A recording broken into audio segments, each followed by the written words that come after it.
Celephaïs. By H.P. Lovecraft. In a dream Karain saw the city in the valley, and the sea coast beyond, and the snowy peak overlooking the sea, and the gaily painted galleys that sail out of the harbor toward distant regions where the sea meets the sky. In a dream it was also that he came by his name of Karains, for when awake he was called by another name. Perhaps it was natural for him to dream a new name, for he was the last of his family,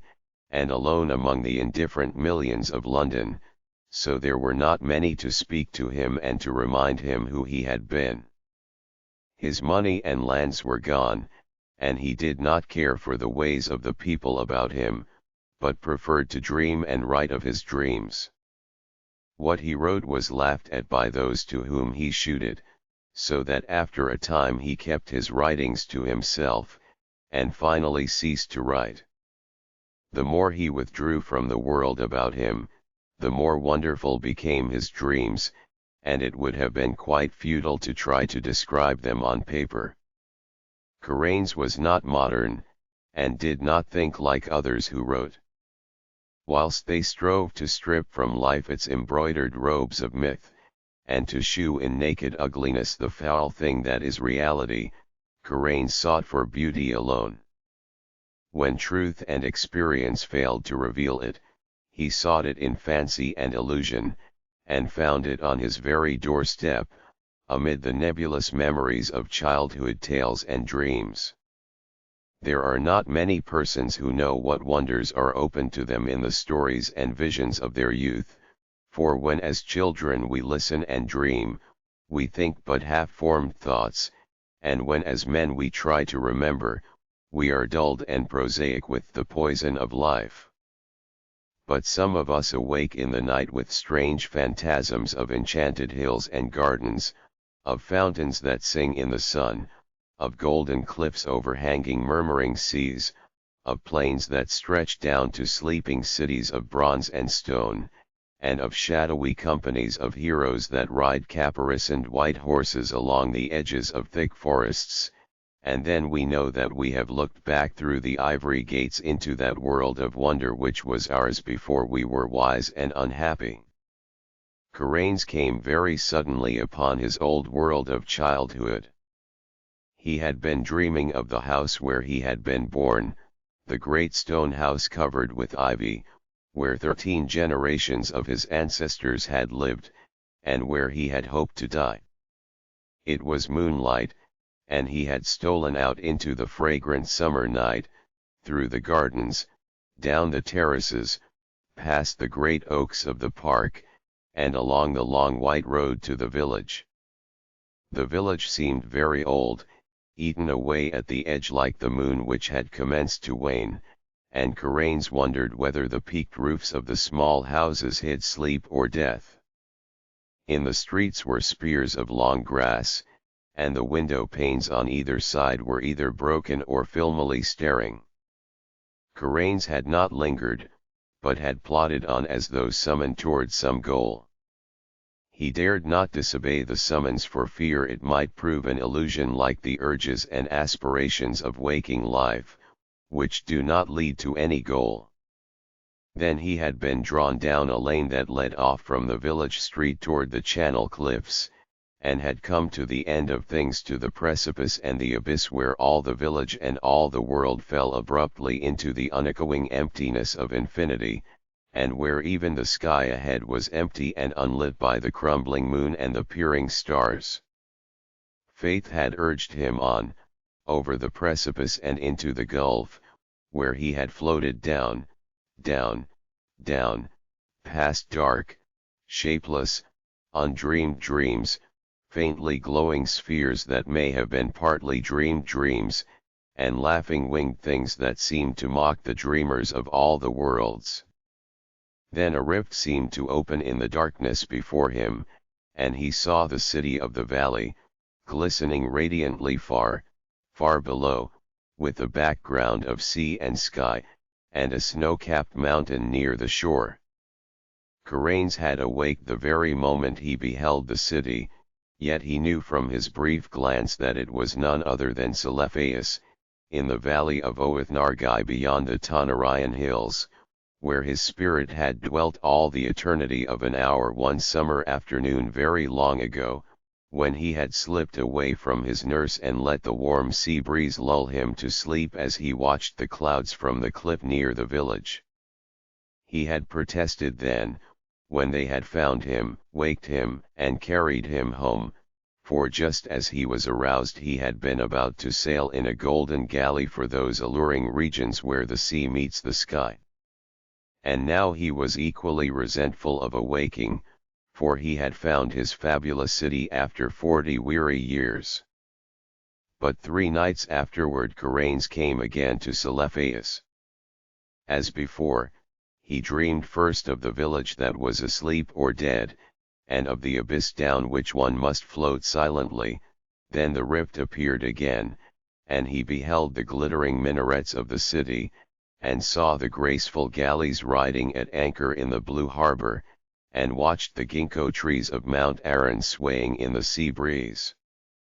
But this time he was not snatched away, and like a winged being settled gradually over a grassy hillside till finally his feet rested gently on the turf. He had indeed come back to the valley of Oath-Nargai and the splendid city of Celephaïs. Down the hill amid scented grasses and brilliant flowers walked Carains, over the bubbling Naraxat on the small wooden bridge where he had carved his name so many years ago, and through the whispering grove to the great stone bridge by the city gate. All was as of old, nor were the marble walls discolored, nor the polished bronze statues upon them tarnished. And Carains saw that he need not tremble lest the things he knew be vanished, for even the sentries on the ramparts were the same, and still as young as he remembered them. When he entered the city, past the bronze gates and over the onyx pavements, the merchants and camel drivers greeted him as if he had never been away, and it was the same at the turquoise temple of Nath-Hort-Hath, where the orchid-wreathed priests told him that there is no time in Oath-Nargai, but only perpetual youth. Then Carains walked through the street of pillars to the seaward wall, where gathered the traders and sailors, and strange men from the regions where the sea meets the sky. There he stayed long, gazing out over the bright harbor where the ripples sparkled beneath an unknown sun, and where rode lightly the galleys from far places over the water. And he gazed also upon Mount Aran rising regally from the shore, its lower slopes green with swaying trees and its white summit touching the sky. More than ever Carains wished to sail in a galley to the far places of which he had heard so many strange tales, and he sought again the captain who had agreed to carry him so long ago. He found a man, a Thib, sitting on the same chest of spices he had sat upon before, and Athib seemed not to realize that any time had passed. Then the two rowed to a galley in the harbor, and giving orders to the oarsmen, commenced to sail out into the billowy Cyrenaian sea that leads to the sky. For several days they glided undulatingly over the water, till finally they came to the horizon, where the sea meets the sky. Here the galley paused not at all, but floated easily in the blue of the sky among fleecy clouds tinted with rose. And far beneath the keel Carains could see strange lands and rivers and cities of surpassing beauty, spread indolently in the sunshine which seemed never to lessen or disappear. At length Athib told him that their journey was near its end, and that they would soon enter the harbor of Saranian, the pink marble city of the clouds, which is built on that ethereal coast where the west wind flows into the sky. But as the highest of the city's carven towers came into sight there was a sound somewhere in space, and Carains awaked in his London garret. For many months after that Carains sought the marvellous city of Celephaïs and its skybound galleys in vain, and though his dreams carried him to many gorgeous and unheard of places, no one whom he met could tell him how to find Oath-Nargai, beyond the Tonarian hills. One night he went flying over dark mountains where there were faint, lone campfires at great distances apart, and strange, shaggy herds with tinkling bells on the leaders, and in the wildest part of this hilly country, so remote that few men could ever have seen it, he found a hideously ancient wall or causeway of stone zigzagging along the ridges and valleys, too gigantic ever to have risen by human hands,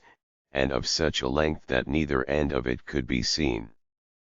Beyond that wall in the grey dawn he came to a land of quaint gardens and cherry trees, and when the sun rose he beheld such beauty of red and white flowers, green foliage and lawns, white paths, diamond brooks, blue lakelets, carven bridges, and red-roofed pagodas, that he for a moment forgot Celephaïs in sheer delight. But he remembered it again when he walked down a white path toward a red-roofed pagoda, and would have questioned the people of that land about it,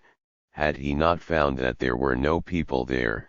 but only birds and bees and butterflies. On another night Karanes walked up a damp stone spiral stairway endlessly,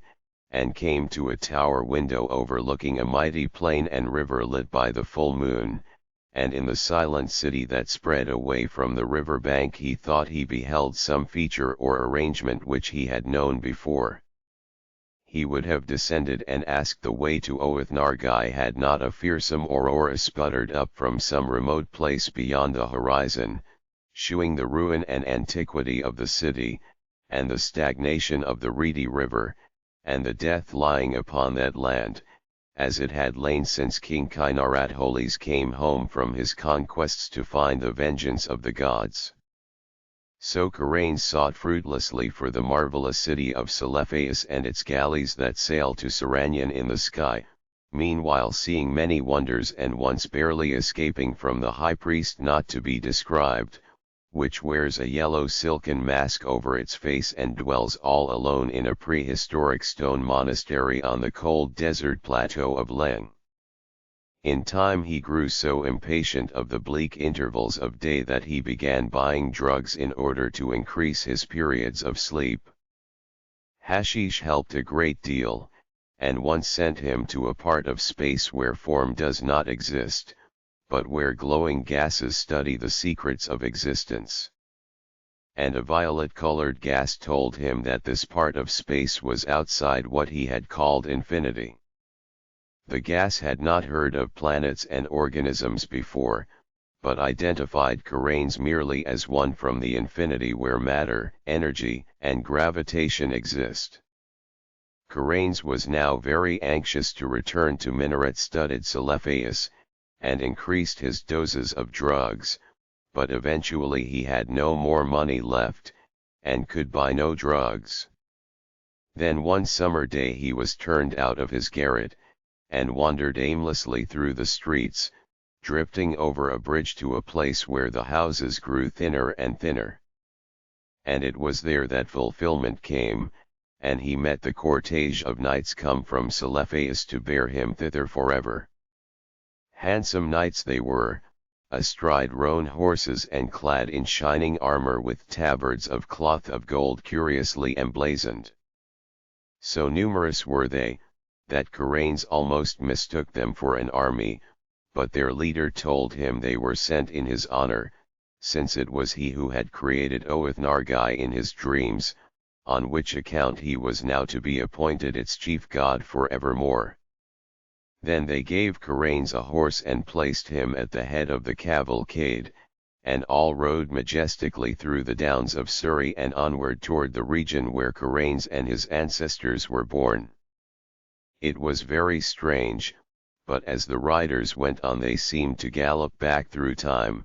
for whenever they passed through a village in the twilight they saw only such houses and villagers as Chaucer or men before him might have seen, and sometimes they saw knights on horseback with small companies of retainers. When it grew dark they travelled more swiftly, till soon they were flying uncannily as if in the air.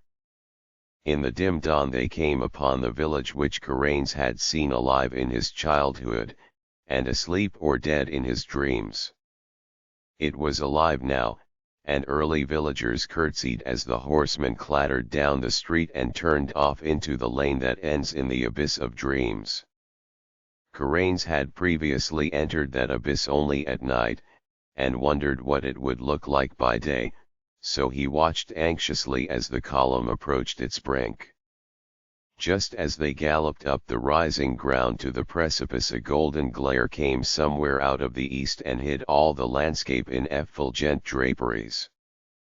The abyss was a seething chaos of roseate and cerulean splendor, and invisible voices sang exultantly as the nightly entourage plunged over the edge and floated gracefully down past glittering clouds and silvery coruscations. Endlessly down the horsemen floated, their chargers pawing the ether as if galloping over golden sands, and then the luminous vapors spread apart to reveal a greater brightness, the brightness of the city Celephaïs, and the sea coast beyond, and the snowy peak overlooking the sea, and the gaily painted galleys that sail out of the harbor toward distant regions where the sea meets the sky. And Karains reigned thereafter over Oath-Nargai and all the neighboring regions of Dream, and held his court alternately in Celephaïs and in the cloud-fashioned Saranyan. He reigns there still, and will reign happily forever, though below the cliffs at Innsmouth the channel tides played mockingly with the body of a tramp who had stumbled through the half-deserted village at dawn, played mockingly, and cast it upon the rocks by ivy-covered Trevor Towers, where a notably fat and especially offensive millionaire brewer enjoys the purchased atmosphere of extinct nobility.